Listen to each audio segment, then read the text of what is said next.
Hi, this is Ed from SGUTV. Today we're going to cover the concepts of sensitivity and specificity. Sensitivity and specificity are variables that are used to describe some variables that are related towards testing. So we're going to talk about exactly what that means. Let's suppose that I have a disease. Let's say it's AIDS. It's a very popular disease, one that a lot of people know. Let's look at this particular chart that I've set up and see exactly what it means. TP means true positive, okay? In this column right here, these are all the people that actually have the disease. You see a plus sign, you see disease is positive, that means these people have the disease. This TP means it's a true positive. If I see over here, there's 200 people in this category, and they have a false negative. Even though they have the disease, the test said that they were negative, but they actually have the disease. So we can see the test result here is positive, the test result here is negative. So they have the disease, but the test is negative, it's a false negative. In this corner right here, we can see that the person has a false positive. So they've tested positive for the disease, but they do not actually have the disease. So we could say, for example, 100 people in that particular category come up as false positives, and then here is a true negative, so the person does not have the disease, they tested negative, that's 500. Okay? So the thing is that clinically, probably the most asked question is going to have to do with PPV or NPV, which stands for positive predictive value or negative predictive value. So even though sensitivity and specificity is really the core idea you want to think about, let's just talk about this for a second just to help you key into exactly what this whole concept is all about. So, oh my goodness, you had the AIDS test and it came back positive. Oh my goodness, this is bad news. What's the first thing you're probably going to ask the doctor? Well, doc, I know that I have a positive test and this is hugely concerning, but I know sometimes these tests are not 100% on point. Sometimes these tests have errors. What's the chances that I actually don't have AIDS, but the test just came positive? Can you tell me that? So in this case, let's take a look at the numbers that have been generated here, okay? We want to look at the fact that the person has a positive test, right? Positive test. This row right here. They could either have a true positive or they could have a false positive, right? So we see that out of the people that have AIDS, 500, right? 400 plus 100 people, actually, the total amount of people that have AIDS, 500. We see 400 of them tested positive, right? And they actually had the disease. So the chance that the false positive would be 100 and 500, so they have about a 1/5 chance of actually having been tested incorrectly, or that the test results were wrong. So they may not, there's a 1 out of 5 chance that they actually do not have AIDS, but the test actually popped up and said that they did. So while that's not 100% reassuring, it's a little bit of reassurance. So that's actually considered to be this category, right? Positive predictive value, negative predictive value. These are the most clinically asked questions over here. But let's come to the idea of sensitivity and specificity, because not only is it important to really understand the basic concept of what's going on here, but also it does come into play in terms of when we're calculating likelihood ratios.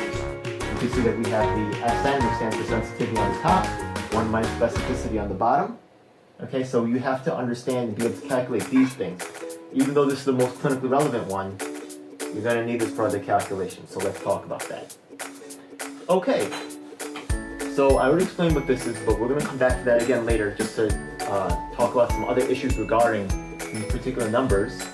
Sensitivity is equal to the true positives over the total people that are sick. Remember, we see the sick people are the people in which category? Is it going to be this row, or is it going to be this column? Okay? Actually, the first thing you do whenever you see the word sensitivity, specificity, PPV, NPV, likelihood ratio, just draw this out right away. Put the disease on the top, put the test on the left. That's almost always how it goes during the instructional videos, during the instructional books that you may be seeing. So just follow this format. It's going to be hard to go wrong. Okay? Set it up, and you're going to set the disease. The people that actually have the disease are in this category. Remember, right, the disease, positive here, that means these people have the disease. So it's going to be 400 over 400 plus 200, which is going to be 600 on the bottom. Okay? So it's true positive over the total people that are actually sick. The specificity is going to be the true negative over the total negative. That means people do not actually have disease, so it's going to be, the true negative is going to be 500 over here, over 500 plus 100, which is going to be 600 right there, okay? That's how we calculate this particular value. Let's take a look at some of these numbers over here and see what's been generated. You see how this number over here, 400 over 600, that's the same as 2/3? See this number 500 over 600? So we see both of these are actual fractions. Can this number be greater than 1? Could it be 0? Could it perhaps even be a negative number? Let's think about this for a second. Take a look at these variables here and see what's going on. We have TP, right, which stands for what? True positives. And we have true positives on the bottom, and we're adding something to that. We're adding the false negatives. These false negatives, can this number over here, which represents the number of people that tested falsely negative, can that be 0?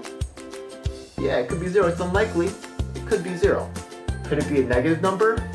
No, it can't. Can it be a fraction? No, it can't. Okay, we're not counting half of people here.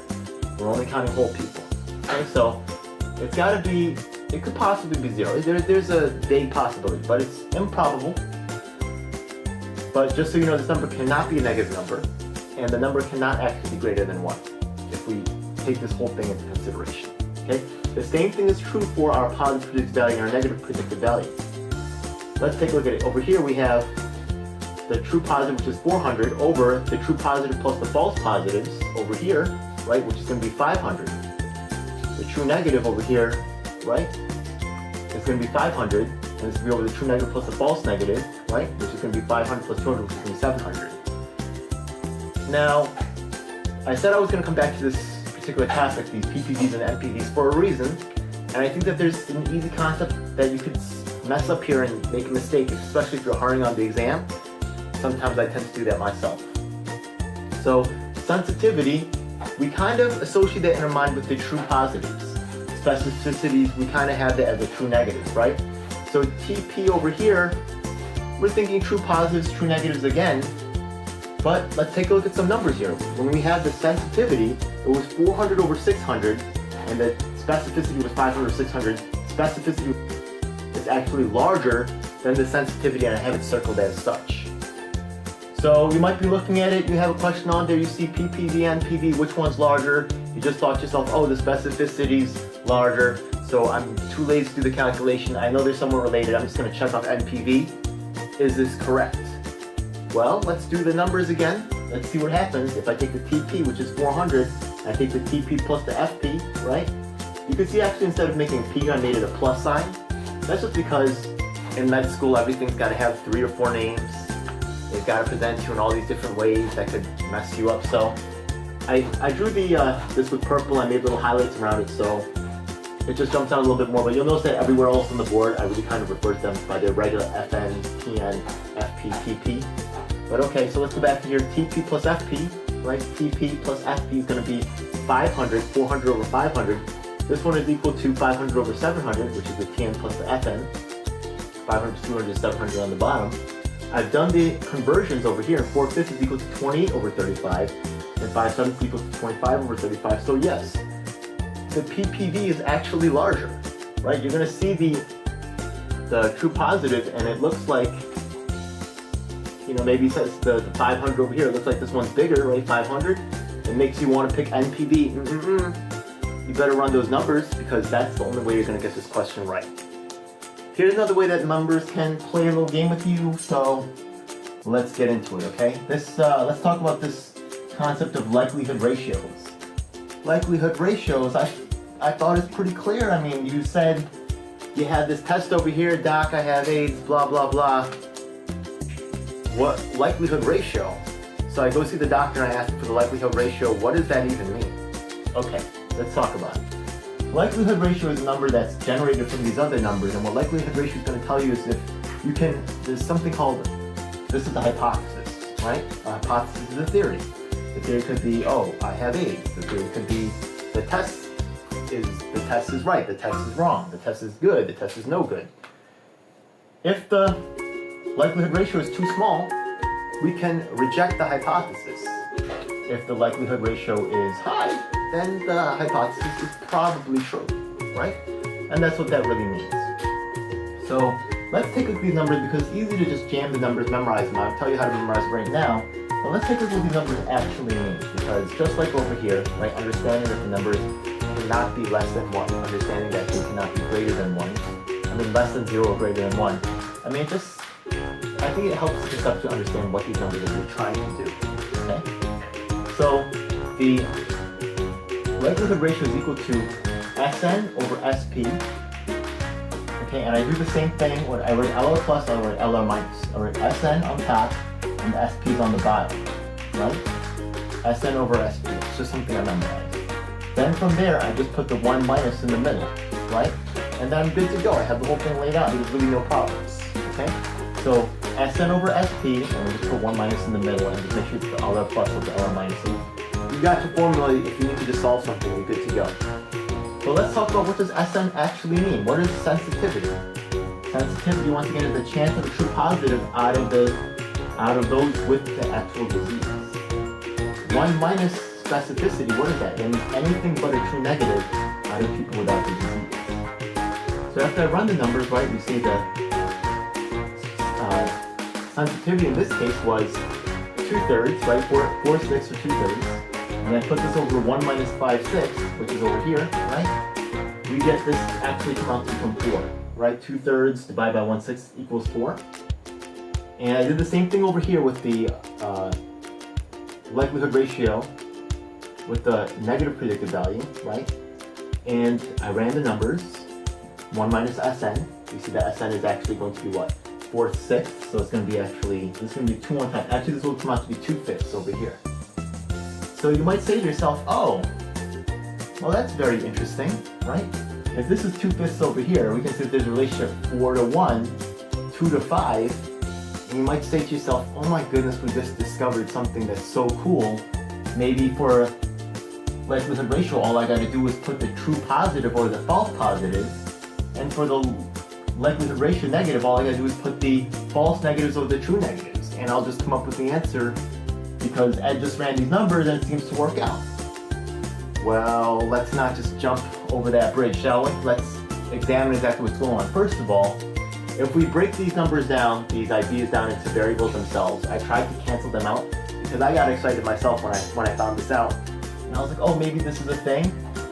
I wasn't actually able to cancel everything out, but then I just decided to run another check and I ran a different series of numbers. So I'm going to give you these numbers right now. For the true positive, okay, make that number equal to 1,000.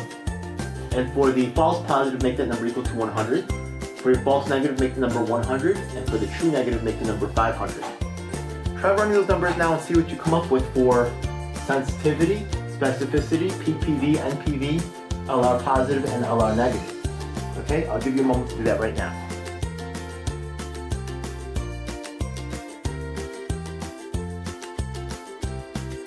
Alright, so hopefully you run those numbers. If you came with the same thing I did, then for sensitivity you got 1,000, okay? That's going to be the true positive over the 1,100, okay? For the specificity you got 500 over 600.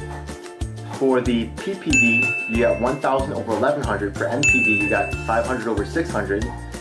The LR positive came out to, what? That's 60 over 11, okay? 60 over 11. If you remember those numbers, 60 and 11 is not even anywhere here. It does not come up, okay? Let's take a look again what's happening. We have these variables factoring from different things. They're completely different, right? This one's taking PP and Fn, right? I'm gonna make circles on them. In order for us to calculate the sensitivity, right? Which variables did we use? We used the true positive. I'm gonna circle it with a green marker over here. Okay, the true positive.